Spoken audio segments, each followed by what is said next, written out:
Welcome. My name is Dan Meyer. I'm the editor-in-chief of RCR Wireless News. Thanks for joining us today. We are again joined today by Bill Ho, who is with 556 Ventures. Bill, thanks for joining us today. We appreciate it. Always happy to be here. Well, this is another one of our, it's become a regular, I would say, look at quarterly results from the domestic operators. We keep doing these because you provide such excellent insight on the topic that I keep coming back here for more and more. So I appreciate your patience in dealing with me on these. But again, another quarter just came and went, and most of the big four, at least, have all the big four have announced results so far. So hopefully to get your insight on what you saw from the quarter. So I guess maybe start off with I can start with the big guy. I think Verizon started off first with the results. What's your general view of kind of how Verizon did for the quarter and how they kind of compared with the other guys? I think so Verizon is quite running well. They added 1 million post-paid subscribers. So from the standpoint of Verizon, they're a machine that they continue to do well, and I think that's reflected in how I think the Wall Street community likes them, or the financial community likes them. The interesting thing, my takeaway there, is that they lost prepaid, small, insignificant for them because they're mostly a postpaid company. But the revelation that they had projected that they were going to get about 30% of the base onto their edge, no contract platform, get them off the old plans, is interesting. That they said they were going to get 30% in Q1. They admitted that they only got 18, and they kind of guided that we're going to be looking at 18 and 20 from now on. So that's an interesting takeaway there. That while everybody in the industry is actually just T-Mobile and AT&T are putting all their eggs in the basket with those no contract plans and adjusted pricing, Verizon's core base still likes the two-year subsidized contract. And I think there was a defensive statement that says, hey, we didn't hit our target, but we still made a lot of good profit, even in the subsidized environment. And I think that they couched it by saying we offer choice. So that was really interesting from Verizon, and also they have room to grow. Yeah. Well, yeah, that's a good point. I mean, obviously that subsidized model that's going on, or the device payment plan thing. You're right. I mean, it does seem like Verizon has not had that success as AT&T and T-Mobile obviously have had with it. But like you said, though, I mean, they don't seem as concerned about it. I mean, it seems, and it still seems like the investment community is a little weary or leery of it, in part because I mean, obviously AT&T spends a lot of time on their quarterly calls kind of explaining the whole situation. I mean, there's a lot of questions for them about it and how they're counting it. I mean, it seems like it's one of those models that, while it'll probably become a normal thing, in a couple of years, it seems like right now we're still kind of going through that growing phase or that understanding phase of what it means to carriers, who's doing it right. I mean, it's still a fairly new thing, but it's going to impact, it seems, financials going forward pretty significantly. Yeah, I think that Verizon's a conservative company. They want to play it very, very conservative. They have these tremendous margins that they want to protect. They don't want to do anything to kind of mess that up. And I think it's couched in the context of we give choice to everybody. So if you look at their base, they can't go willy-nilly and just go convert everybody to edge. That's a huge base that impacts earnings, right? If they go to and they see a drop in ARPU as kind of indicative of these plans, that affects overall revenue, right? So from that standpoint, it makes sense because of the volume of their base, the number of their base, and the service revenue is affected. So it makes sense. Also, when you go into these edge plans and all these other non-subsidized plans, there's an element of financing associated with it. Even though they have really good prime customers, there's that, from a financial perspective, a risk when you finance. Yeah. I mean, 0% financing is great for consumers, but it's never quite right for the company doing it. But it's always a challenge, and there's always that risk. I mean, I think the automotive industry went through a bit of that a while ago, but yeah, 0% financing is a bit of a risky thing. But again, yeah, but you're right. I mean, Verizon it does seem like they continue to be that machine, just churning along, post-paid growth like crazy. I mean, prepaid, like you said, they lost some, but they don't seem to be too concerned about that. They always seem to occasionally throw out like a new rate plan or an adjustment to their prepaid plan, but doesn't seem to really take, doesn't, nothing too aggressive. So, but they seem happy with that. So. Well, it's of notable, I think everybody's focusing on tablets too. So they did pretty well in tablets, and whether it's their giveaway self-branded tablet or whatever, it's indicative of also that their base is likes tablets. So that's interesting. As an aside, not to digress, but if you saw the Best Buy CEO's announcement that the tablet sales have plummeted, which you figure most of them are Wi-Fi, versus the carriers are saying our tablets have increased. So there's kind of this maybe inflection point coming where people aren't skittish about getting a connected carrier tablet. Yeah, that's a good point, right? Because it was when those things first came out, the tablets, it was all Wi-Fi. People weren't even looking at the cellular models. They were looking at the Wi-Fi ones because they were cheaper. They didn't figure they needed it. But right now, with kind of the shared data plans, carriers have been making it easy, and it seems like consumers are finally getting that aspect of it. So, okay, why not? $10 extra a month, use this thing. And so, yeah, that's a good point, right? It does seem like there were those comments about tablet sales dropping, but the carriers are showing, at least now they've hit that point where they're seeing really strong growth. I mean, it's been pushing a lot of their growth for the past quarter, it seems. So, right. I think that the key is, as you said, these the new plans where you can add devices on for cheap, whether it's going to be a wearables in the future or your car. It's a low price point, and that buying all that data only and more consumption only yields to greater data buckets of use. And what's also interesting is I think that I think maybe Verizon and AT&T are both in the same boat where they have a lot of unlimited customers and they're migrating those guys over to these new plans. Yeah, well, I think right now that's a tricky situation for Verizon this week. There was some news or late last week about them migrating their, or I guess, regulating or throttling. They don't like that word, but their unlimited customers. But that'll be something to watch as we either kind of has questioned that. So that'll be something to. Maybe we'll chat about that at a future date here, but that could be fun to cover as well. But anyway, back to Q2 here, stand topic for this conversation. But so AT&T came out like a day after or 2 days after Verizon. Their results, again, another strong quarter for AT&T. I mean, they were, they've done a pretty good job at kind of at least keeping pace with Verizon. It seems like, not on the postpaid side per se, but perhaps a little more balanced across the portfolio of adding customers. So another good quarter for AT&T. Yeah, I think AT&T, the takeaway from that earnings call was how much they focused on moving the whole company towards the next plans or non-contract plans, and the fruit of it was the customer lifetime value, that the revenue that you get from the customer, and also the churn. So the highlight of what I take away from the AT&T call was that absurdly 0.86% churn, which beat Verizon. I think Verizon was like 0.94, which is you expect that from Verizon, but I think on the call that the churn associated with the next plans it's lower, as Ralph Della Vega mentioned, than 0.86.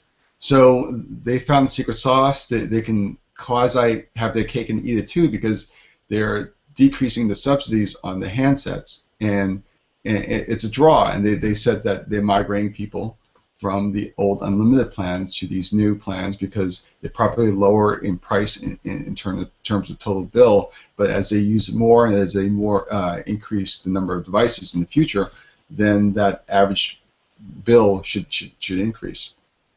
So okay.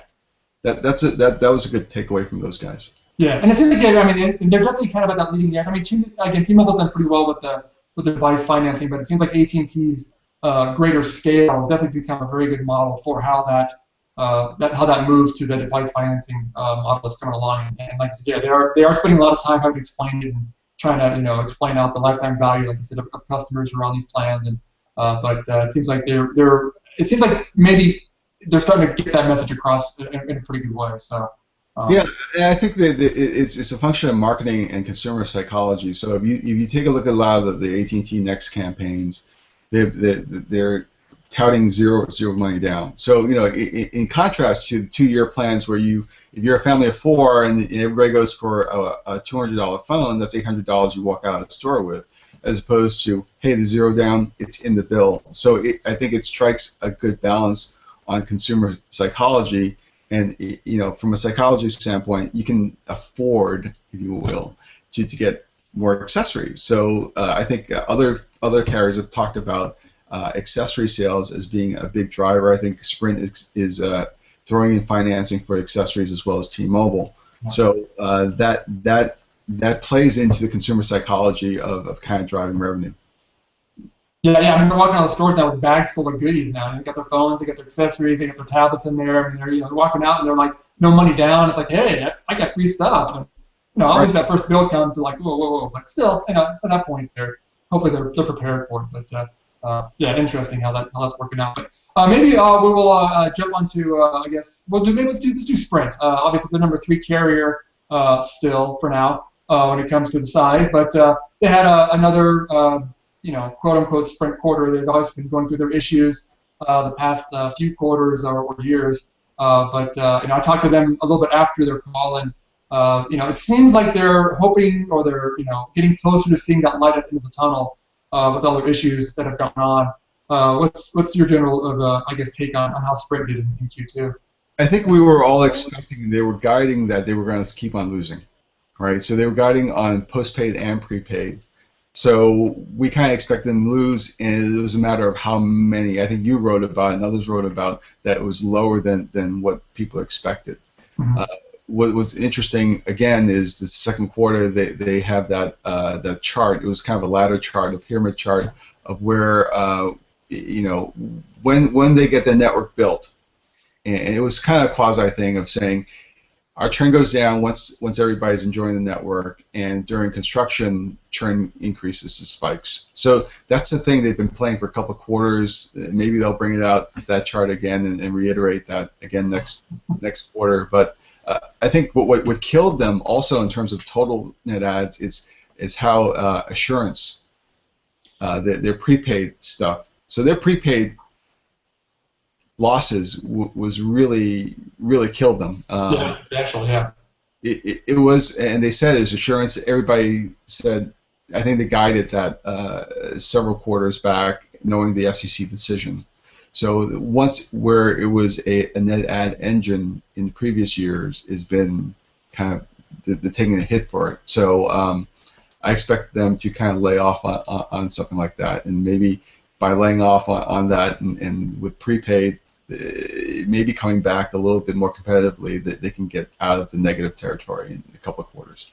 Yeah, and obviously for those who don't know, that Assurance is their government-subsidized lifeline program offering that they offer. And you're right, they did over the past few years really rely on that for a lot of the prepaid growth. But yeah, I guess there's been a re-rating from the FCC on how they do that and how they count customers on that. And so yeah, that definitely impacted them. But it seems like Sprint over the past couple of months has kind of rolled out some new rate plans for their Boost Mobile and Virgin Mobile prepaid offerings. So it seems like they're trying to perhaps make those prepaid offerings maybe a little more attractive. And obviously, with Cricket relaunching AT&T and Metro going pretty strong at T-Mobile, they're having to just remain competitive that way too. But it definitely seems like they're trying to at least do something at least on the prepaid side and keep that channel still attractive to customers.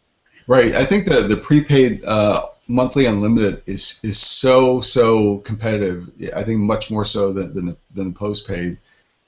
It bears watching and observing. So Boost is in trouble. Cricket's in trouble. Cricket's trying to get national because quite frankly, I think that Metro PCS and Straight Talk are taking market share from those guys. So it's something for Sprint to work on. But I think an observation, just looking ahead, on the contrast of the big two and the 3 and 4, network was part of the discussion, big part of the discussion on the two, the 3 and 4s. So you have Sprint kind of having to address, when's it going to get built? When's it going to get built? Give me a timeline. And with T-Mobile, where they were, and we'll talk about that later, but they're touting the speed of execution. So that's kind of at least a network view of the calls. Yeah, that's a good point. Yeah, I know Sprint had mentioned they passed 250 million pops for the LTE network, which is great. I mean, it's a good milestone for them, but it did take them, you compare it to T-Mobile, it's taken quite a bit longer. But yeah, their network issues, and hopefully, they said the network vision is pretty much all done. Obviously now they have Sprint Spark, which is their next, network issue. They're still decommissioning WiMAX now too, so their network. I mean, I know they're trying to look forward to maybe more positive results because of their their new network, as they're calling it. But it still seems like they have some network challenges still ahead of them that they're going to have to try to work through as they go forward. And then obviously this week too, late this week, there was the news from France, I guess, with the Iliad coming in with an offer for T-Mobile, which is a good segue, I guess, into T-Mobile too. But it seems like Sprint, whenever things start to look maybe a little more positive for them, something else seems to pop up and throw another wrench in their plans. But I guess any quick comment on your view of kind of how that might impact Sprint going forward? It's interesting. The French bid came out of nowhere. Yeah. A lot of U.S.-based financial guys are saying we don't see the synergies here, but yet it's going on. So I think the drama unfolds. So Yeah. I think we talked about that. Anything that Sprint it was involved with, there's a lot of drama around. So the whole Dish Clearwire thing was a major drama. So it'll be interesting. And we know that the SoftBank telegraph of many months early about acquiring or merging with T-Mobile is always been in the news, and then this just adds more to the tech blogging and journalist drama. Yeah, I mean, it's great for us as reporters, that's for sure. I mean, Sprint keeps it interesting. There's always something happening, so it's good for us there. But anyway, we'll look at then. I guess then finally we'll look at T-Mobile. We'll look at the big four here. T-Mobile again. I guess maybe to me a little bit surprising how strong they really were in the quarter. I mean, looking after Verizon reported really strong numbers, AT&T posted strong numbers. I was expecting, I think, kind of reading some of the tea leaves from the other analysts, maybe T-Mobile might have a little bit slower of a quarter, but T-Mobile came back again really strong in Q2. I mean, another robust quarter. I mean, they've definitely kept their momentum going. They even upped their full-year guidance for customer growth. So it seems like they seem to keep, I mean, even without a big launch of an Un-carrier thing during the second quarter to really goose sales, they seem to still have that momentum going for them in a pretty positive way. Yeah, you're right. So if you look at kind of the peel back the onion from the bigger picture numbers, so over 1 million is a great number. If you do all the look of between the mobile broadband, which is basically tablets, Yeah. and the phones, they had such better years. So if you take a look at the sequentially, you look back, actually it went down.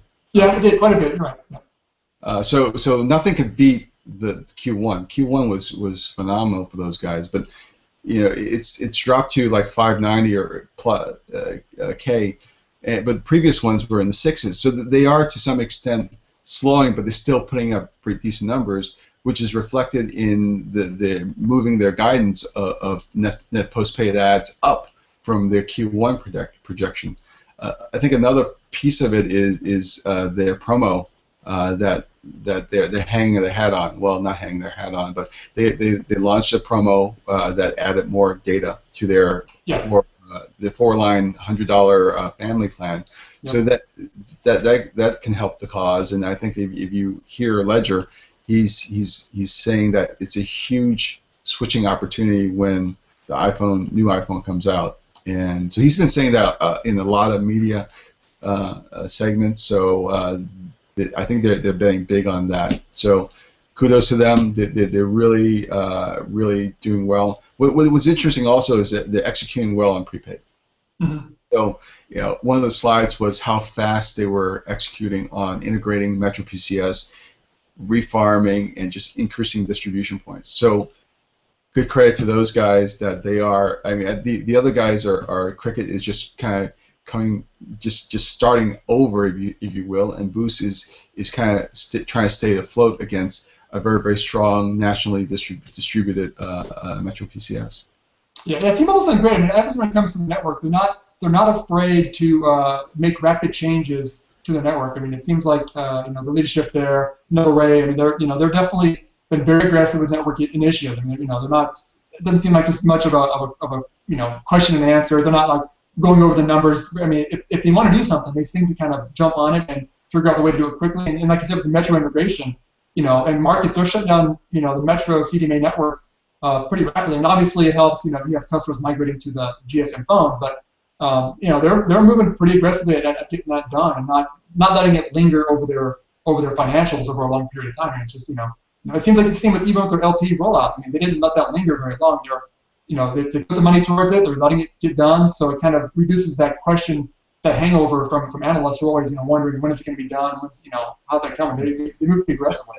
So it's interesting if you follow, and I have to give kudos to Neville Ray, the CTO, and his team in doing all this, right? They're taking Spectrum and just putting it in place. They're talking about the recently acquired A Block 700 from Verizon, putting it in place, getting it ready for full deployment in 15. So they're going at it really, really quickly. And I think if you follow what Neville's remarks said in the past, in the old days before kind of the new leadership, they were really capital constrained. Now they got capital, and that's why they're going full guns and just executing and just cranking it out. So again, Neville Ray's network team is doing really, really well. Yeah, and they posted a profit, a nice hefty profit for the quarter too. So obviously that helps when they are kind of trying to invest money in the network, to have money coming in. Definitely makes it much easier on the investment community when we're seeing positive margins come in on the EBITDA and strong growth. At least it helps ease that tension when it comes to talking with the financial guys. And hey, we got money coming in, things are working, we can invest the money into our network. It's all cyclical. It's all making sense for us. Yeah. And I think that the network is central to T-Mobile's marketing too, right? So they're talking about speed. They're talking about how they beat the competition, albeit with crowdsourcing. It doesn't matter because nobody's really contending against them. So that element of building out the network, having a strong network, and having a fast network resonates to maybe the target demo, which is probably skewing younger. Yeah. Who care about instantaneous speed and low latency. Yeah, and I think like you mentioned earlier, they should have a pretty nice third quarter. It seems like obviously the combination of that new rate plan, the $4 $100 plan. They still have the offering for the ETF payoff, which is obviously drove a lot of the Q1 growth. Combine that with the iPhone 6 coming out, perhaps Q3. It seems like they do have a lot of potential strong drivers for Q3, if not Q4, at least for the last half of the year. They've got a lot of pieces in place to continue, probably surprising people when it comes to their growth. Given how competitive it is, and knowing that Q4 probably will be the most competitive, it'll be really interesting to see what develops, especially when Dan Hesse admitted that they need to change their rate plans for family. So it's going to be a really interesting Q4. Yeah, that's a good point, right? I know Hesse mentioned that. Hesse did note that they need to adjust their family plan pricing, and so it's going to be interesting. You're right. Q3 might be, probably still good. Q2 is always probably the slowest quarter of the year, but Q3 should be interesting. But you're right, Q4 is setting up to be a very interesting year, a quarter this year. It's going to be very, very competitive, like you're saying. It's going to be interesting to watch. I think it's always going to be interesting, but it's always competitive anyway. But with the iPhone 6 and with the handset guys trying to outdo Apple ahead of time, that'll be interesting to see the volumes that come, and then if switching event, as Ledger said, hopes that it will take place. Yeah, it's going to be interesting to watch. Well, again, hey, Bill, we definitely appreciate the excellent insight, as always, on these interesting quarterly results. It's good to kind of break down carrier by carrier what's happening out there, but we definitely appreciate the insight today. Hopefully we will catch up again for Q3, if not sooner. But again, we definitely appreciate the time today. Okay, great. All right, talk to you again. Bye.